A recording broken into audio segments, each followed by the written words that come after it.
Harleen, ano ang inilahad ng liderato ng Senado kaugnay ng gagawin ni Pangulong Ferdinand Marcos Jr.? Monica, ayon nga kay Senate President Juan Miguel Migzubiri, ito ay para mahinto na ang lumalalang gulo, bunsod nga nitong kanilang tinatawag na Peking People's Initiative. Monica, sa sesyon ngayong hapon, isiniwalat ni Senate President Juan Miguel Migzubiri na inimbitahan siya ni Pangulong Ferdinand Marcos Jr. para sa isang pulong kaninang umaga kasama sina Chief Presidential Legal Counsel Juan Ponce Enrile at Executive Secretary Lucas Bersamin. Anya, binigyan diin ng Pangulo na kailangan protektahan ang pagkakaroon ng dalawang kapulungan ng Kongreso at ang pagkilala sa pagbabantay o checks and balances sa lehislatura. Kaya mismong si Pangulong Marcos Jr. na ang aapela sa mga kongresista at mga grupo na patuloy ang pagtulak sa People's Initiative. The President is set to appeal to the House of Representatives and the other People's Initiatives initiators to stop this dreaded PI or their version of the People's Initiative. In his words, it is getting out of hand. Kabilang anya sa kakausapin ng Pangulo ang kanyang pinsan na si House Speaker Martin Romualdez at iba pang kongresista na walang patid pa rin ang pagsuporta sa People's Initiative. He said he will be talking to the Speaker and to all those involved. Alam naman niya na maraming congressmen ay tumutulong dito sa initiative na to. And hindi po sila nagsisinungaling. Like Congressman Salceda, si Don Gonzales was saying na they're actively participating, they were monitoring. So we all know that there were congressmen involved in this. So I hope that they will listen to the President's instructions. I hope they will listen to the President's appeal to stop all this kasi nagkakagulo na. Kasunod dito, maghahain ng kaso ang Senado sa Commission on Elections o COMELEC upang tuluyan ng matuldukan ang issue sa People's Initiative. Hindi pa tapos ang laban dahil nga hindi pa natutuldukan ang People's Initiative na yan. So we will be filing the necessary legal case that will show that this People's Initiative was flawed from the very beginning.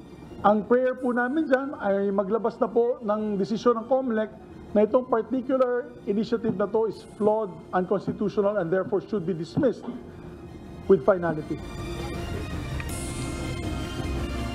Monica, ikinalugod naman ng ilang senador ang desisyon ng COMELEC on Bank na suspendihin ang lahat ng proseso na may kinalaman sa People's Initiative. Si Senate Majority Leader Joel Villanueva tinawag na tagumpay para sa sambayanan ang desisyon ng COMELEC. Gayunman, binigyang diin ito na hindi dito natatapos ang laban at patuloy nilang babantayan ang saligang batas. Para rin kay Senate Deputy Minority Leader Risa Hontiveros, dapat patuloy na maging mapagmatsyag at bantayan ng COMELEC sa bawat hakbang nito. Nanindigan din ng senadora na dapat nang ilibing ang Peking Inisyatibo na anyay pinangungunahan ng Kamara. Sa Senator Nancy Binay, nanawagan din na paigtingin pa ang pagbabantay sa mga umiikot sa mga barabarangay para magpapirma.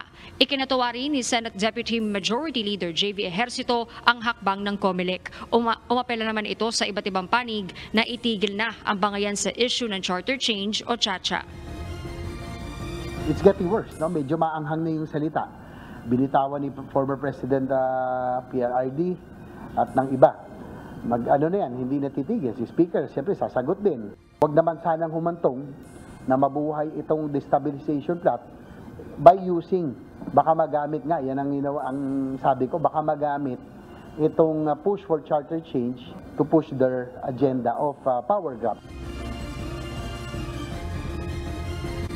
Ngayong araw, Monica, nagsuot ng kulay maroon na armband ang mga senador at mga empleyado ng Senado bilang pagpapahayag ng pagtutol sa People's Initiative at pakikiisa sa Senado bilang institusyon. Pag natuloy itong People's Initiative, isang tao na lang magdidesisyon para amendahan yung ating konstitusyon, hindi maganda yan para sa atin. So nakikisa tayo sa Senado.